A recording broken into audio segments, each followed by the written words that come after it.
Olá, pessoal. Então, dando continuidade à resenha do livro Fuja do Alzheimer Agora Mesmo, editora Viseu, autor Milton César Rodrigues Medeiros. Hoje eu vou fazer alguns comentários a respeito do capítulo 10, Intestino, o Segundo Cérebro.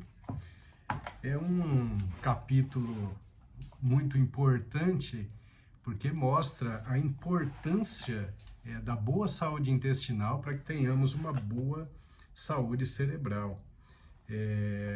As pesquisas elas estão cada vez mais consolidadas nessa direção, mostrando que é muito importante que a gente tenha um equilíbrio do microbioma intestinal para que a gente tenha uma boa saúde cerebral.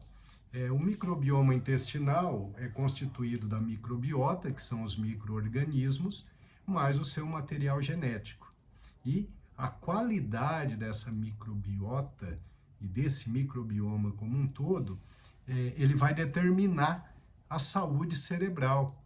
Incrível isso, não? Então, por exemplo, bactérias boas, micro-organismos bons, são responsáveis pela síntese de substâncias como neurotransmissores. Aqueles que faltam na depressão, como serotonina, dopamina, 80%, 90% desses neurotransmissores são produzidos no intestino, são sintetizados no intestino. Então é muito importante a gente ter essa noção de que a boa microbiota, o bom microbioma, boa flora intestinal é fundamental para que a gente tenha uma boa saúde cerebral. Né? Isso é um detalhe assim extremamente importante. Nós sabemos que uma porcentagem muito grande da população sofre com a chamada disbiose, que é quando há o desequilíbrio do microbioma intestinal. E quando há essa disbiose, o que acontece é que há um aumento da permeabilidade intestinal. O indivíduo com disbiose, ele produz a hiperpermeabilidade intestinal. Aumenta o espaço entre as células da parede intestinal, facilitando, então, a absorção de substâncias indesejadas, como restos de vírus, de bactérias, de substâncias tóxicas, como, por exemplo, os lipopolissacárides, que são componentes de paredes bacterianas, e isso faz com que a gente ative nosso sistema imunológico, produzindo um sistema de inflamação contínuo, é a chamada inflamação crônica subclínica. Essa inflamação crônica subclínica vai resultar em múltiplos aspectos ruins para a saúde como um todo. Mas para o cérebro em específico, essa inflamação crônica subclínica tem relação com a redução do nível de neurotransmissores, redução do nível de fator neurotrófico derivado do cérebro, que é uma substância importante para a regeneração neuronal, para o fortalecimento das conexões entre os neurônios. Então, a disbiose realmente é um grande problema. No livro eu explico direitinho as classes de micro-organismos. Basicamente, a gente tem dois filos principais.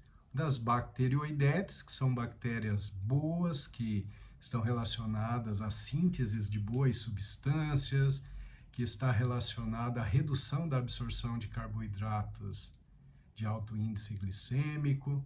E nós temos as firmicutes, que são bactérias do mal, são bactérias que aumentam a permeabilidade intestinal, que facilitam a absorção de carboidratos de alto índice glicêmico, que, como nós já aprendemos ao longo da leitura do livro, acaba aumentando a produção de insulina, isso aumenta o acúmulo de gordura no abdômen, aumenta a resistência da célula à insulina.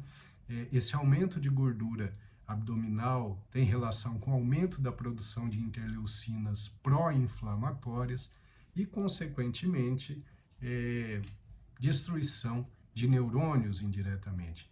Então, as firmicutes são as bactérias ruins. Nesse capítulo eu discuto, inclusive, que As bactérias boas, né, as bacteroidetes, elas produzem ácidos graxos de cadeias curtas, que são importantes para a saúde. Elas produzem e liberam vitamina K, B12, reduz o pH intestinal e isso dificulta o crescimento das bactérias ruins. Bom,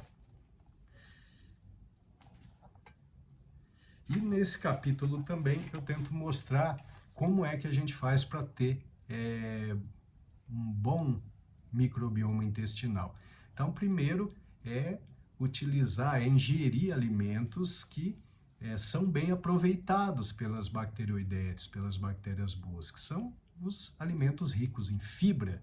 Então, as verduras, os legumes, as frutas, as gorduras boas, como azeite de oliva extra virgem, as castanhas. Também é importante o consumo de água em abundância. Tudo isso faz com que essas bactérias sejam bem nutridas, né? A utilização de linhaça, por exemplo. Então, são substâncias que facilitam o crescimento das boas bactérias. Existem também aqueles alimentos muito, mas muito bons para a parte da alimentação dessas bactérias do bem. Aí entra alho, cebola, alho poró. Essas substâncias esses alimentos são muito importantes para que a gente tenha um bom microbioma. Mas, de maneira geral, as fibras são importantes, são boas, né? E existem aqueles alimentos que vão destruir o seu microbioma, que vão diminuir a quantidade de bactérias boas e aumentar as bactérias ruins. Aí, nesse caso, quais são os alimentos ruins? Os de alto índice glicêmico, então açúcar, farinha branca, mas também as gorduras trans, os ultraprocessados. Essas substâncias elas precisam ser evitadas, né? Álcool em grandes quantidades, o cigarro é algo terrível para o microbioma, o sedentarismo é horrível para o microbioma. A atividade física regular é um fator importante para que tenhamos um microbioma melhor.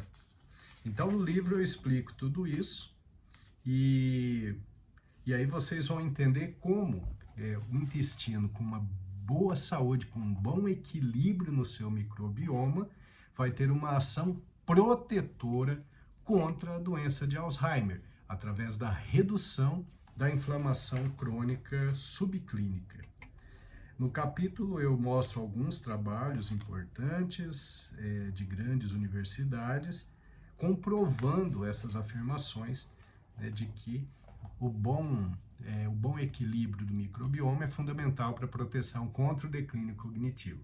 Lembrando que, além dos alimentos bons, que são os prebióticos, né, a gente pode ingerir probióticos, que são já as bactérias boas ali concentradas. A gente pode fazer isso através de alimentos fermentados, ingerindo kefir, kombucha, que são os mais utilizados aqui para a gente, né? O chucrute.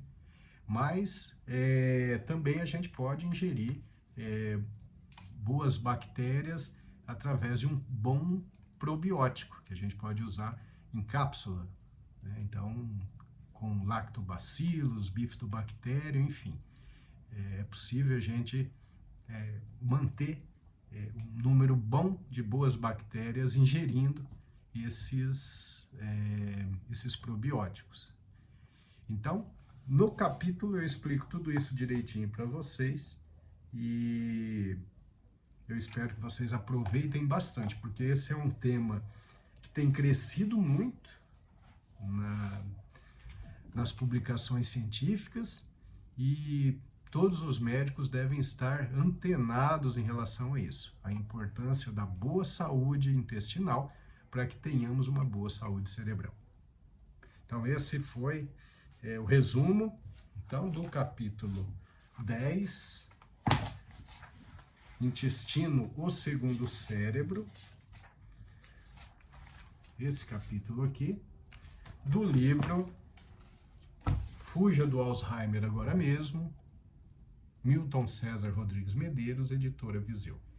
É um livro que você pode adquirir na Amazon, no site da Viseu, no site das Americanas, também direto na minha clínica, no WhatsApp 43 3055 4277. Muito obrigado pela atenção.